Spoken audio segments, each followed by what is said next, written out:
This is the future.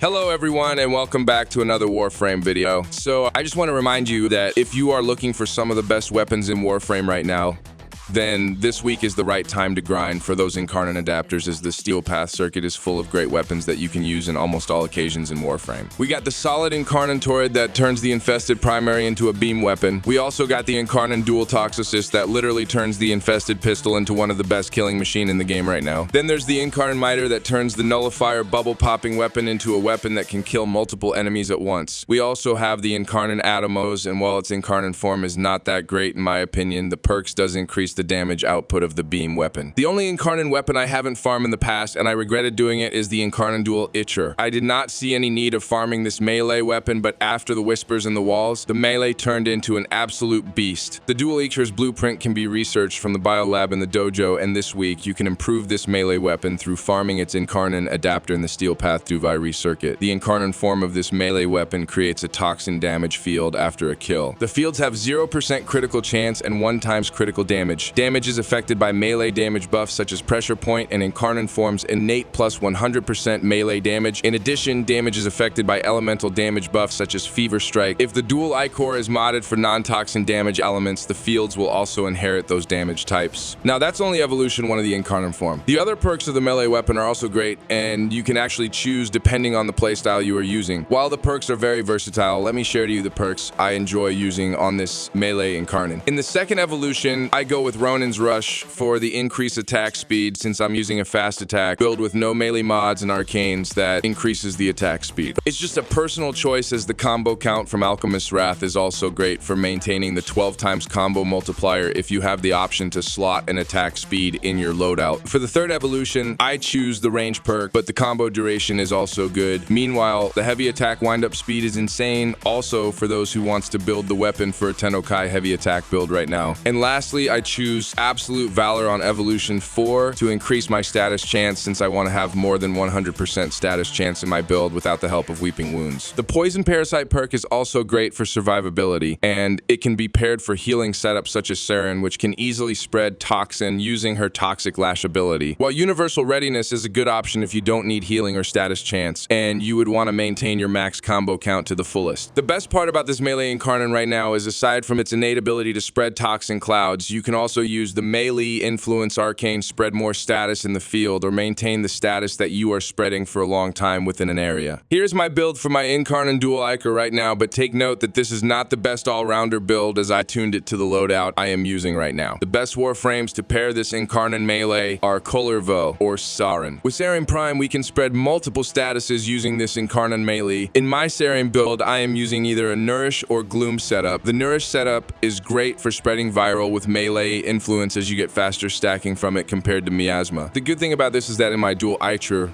build, I have Gas and Electric. The Gas status will be spread by melee influence when an electric proc happens, and it also gets spreads through the clouds that appears after killing enemies while the incarnate form is active. Then I have the Venom Those Augment, which also hasten the stacking of corrosive status. The usual thing I do is to spread the corrosive through casting spores and enemies, and then I also use Venom Those to get corrosive damage for my weapons. Every hit that I do with my incarnate melee will stack corrosive also, which hasten the effect of stripping all armor of enemies with the help of the 2 Emerald Archon Shard that increases my corrosive stack to maximum of 14. Aside from that, I can also spread Toxin, as with the help of the Toxic Lash ability I can imbue Toxin damage to my weapons, and it don't combine with other primary elements. Basically, with the Incarnate Dual Ichor, my Saren becomes a condition overload goddess. The only thing that I don't like about this build is I need to have both Arcane Guardian and Arcane Reaper to somehow increase my survivability with armor. I also added health conversion, and this is very effective, as I have a purple Archon Shard in my Saren build that has the buff which creates the equilibrium mod effect. I then added Synth Deconstruct into my companion so that enemies hit by my Sentinel will have a chance to drop health orbs, which can be used to proc the effect of health conversion, and also can be converted to energy with the help of the purple Archon Shard. Admittedly, the Saren build is heavy reliant on armor for damage reduction, which is only close to 90%. That is why I pair it with a bit of shield gating through auger mods. The best way to maximize the shield gating here is to add an umbral forma and slot an umbral vitality for maximum power, strength, and health values. Then this will also provide you extra slot to use the brief respite aura. The good thing about this is that you won't worry about energy, hence you can spam her second ability, which will be the source of aggro control and as well as shield gating abuse. If you don't like the playstyle, then you can do the Gloom variant, which provides crowd control also to the build, minus the ability to stack viral fast. If you don't care about viral stacks that much, then Gloom is the best variant for you. On the other side, Clervo with the Incarnate Dual Eater is just completely broken. With the same build on the Incarnate Melee, you can literally melt enemies in one room with the amount of red crit you can inflict by activating the Warframe's Wrathful Advance ability. In my opinion, the Incarnate Dual Ichor is one of the best melee weapons right now. The ability to spread status paired with melee influence is just insane and really fun to see your setup clearing room with no problem. If you haven't farmed the Incarnate weapon yet, then this is the time to get it now in the Steel Path Duviri circuit. So that's all about it. In the next video, we will be talking about the new Prime Access and some builds. Thank you so much for watching, and I hope to see you in the next one. Squad Leader signing off.